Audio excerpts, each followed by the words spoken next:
উৎপাদন বন্ধ অস্তিত্বহীন ইমাম বাটনকে হামি ইন্ডাস্ট্রিজ বানিয়ে দিনের পর দিন পুঁজিবাজার থেকে কোটি কোটি টাকা লুটে নেওয়ার অভিযোগ উঠেছে। স্বল্প সংখ্যক শেয়ার ধারণ করে কৃত্রিমভাবে দর বাড়িয়ে ফায়দা হাসিল করা হচ্ছে। অন্যদিকে তাদের খপ্পরে পড়ে নিঃস্ব হচ্ছেন বিনিয়োগকারীরা। কোম্পানির ব্যবস্থাপনা পরিচালকের এসব অভিযোগ থাকলেও তার মৃত্যুর পর নতুন করে চালকের আসনে অন্য কেউ। বিস্তারিত সানি আহমেদের প্রতিবেদনে।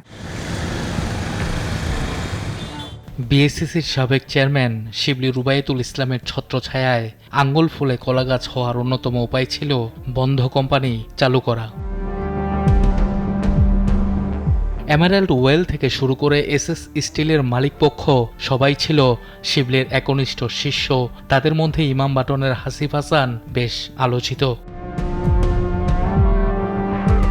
ঋণখেলাপি একাধিক মামলার আসামি হয়ে আগেই কোম্পানি ছেড়ে পালিয়ে যায় ইমাম বাটন ইন্ডাস্ট্রিজের পরিচালনা পর্ষদ। দীর্ঘদিন অস্তিত্বহীন থাকার পর এটিকে কেন্দ্র করে আঁকা হয় নতুন ছক। মাত্র স্বল্প সংখ্যক শেয়ার নিজের নিয়ন্ত্রণে নিয়ে কোম্পানির মালিকানা পরিবর্তনের ইস্যু দেখিয়ে শেয়ার দর 22 টাকা থেকে বাড়ানো হয় 220 টাকায়, আর হাতিয়ে নেওয়া হয় কোটি কোটি টাকা। ইমাম বাটন থেকে হামি ইন্ডাস্ট্রিজের নামকরণ, কারখানা চালুর মিথ্যা তথ্য, মাছের খামারের গল্প, ডিভিডেন্ড ঘোষণার আইওয়াস সবই ছিল জনগণদের পকেট কাটার ধান্দা। ইমাম বাটনের শেয়ার ছিল মাত্র 22 টাকা, কিন্তু একটা গ্রুপ এই কোম্পানিকে চালাবে, সুন্দরভাবে চালাবে, প্রসারণ করবে, এই কথা বলে নাম দিয়েছিল হামিম ইন্ডাস্ট্রিজ লিমিটেড।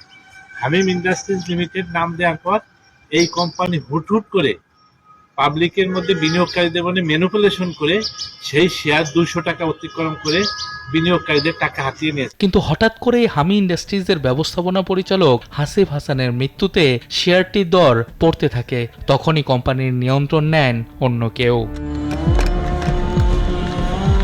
উৎপাদন বন্ধ হামি ইন্ডাস্ট্রিজের অফিসে সরেজমিনে গিয়ে দেখা গেছে একজন মাত্র লোক রয়েছেন দেখভাল করার জন্য।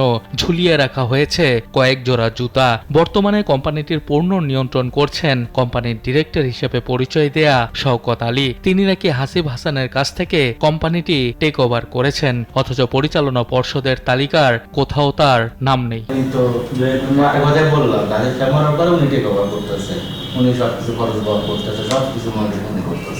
এটা কি আপনার এখনই জানা দরকার? আমি তো ইয়েতে আছি, তো চিটংয়ে আছি, আমি আসি, এসে কথা বলি। হামি ইন্ডাস্ট্রিজের শেয়ার নিয়ে আবারও খেলা হচ্ছে পূর্ণ নিয়ন্ত্রণে। 51 টাকা থেকে দর বৃদ্ধি পেয়ে উঠেছে 150 টাকায়। এদিকে পুঁজিবাজারে হামি ইন্ডাস্ট্রিজের মতো আরও কিছু শেয়ার রয়েছে যেগুলোকে আবর্জনা বলেছেন নিয়ন্ত্রক সংস্থার চেয়ারম্যান। অন্যদিকে এসব শেয়ার নিয়ে কোনো কারসাজি হচ্ছে কিনা তা পর্যবেক্ষণ করছে কমিশন। ইসি বিসেকের সার্ভিল্যান্স টিম নিয়মিতভাবে মার্কেটকে আপনার সার্ভিল্যান্স করে যাচ্ছে। এইখানে কোনো ম্যানিপুলেশন হচ্ছে কিনা সেটা কমিশন নিয়মিতভাবে দেখে যাচ্ছে। বিশ্লেষকরা বলছেন হামি ইন্ডাস্ট্রিজ একটি পাম্প অ্যান্ড ডাম্প স্কিম, যেখানে বন্ধ কোম্পানিকে কৃত্রিমভাবে সচল দেখিয়ে বিনিয়োগকারীদের টাকা হাতিয়ে নেওয়া হয়। তাই এ ব্যাপারে সতর্ক হওয়ার পরামর্শ সংশ্লিষ্টদের। সানি আহমেদ, নাগরিক, ঢাকা।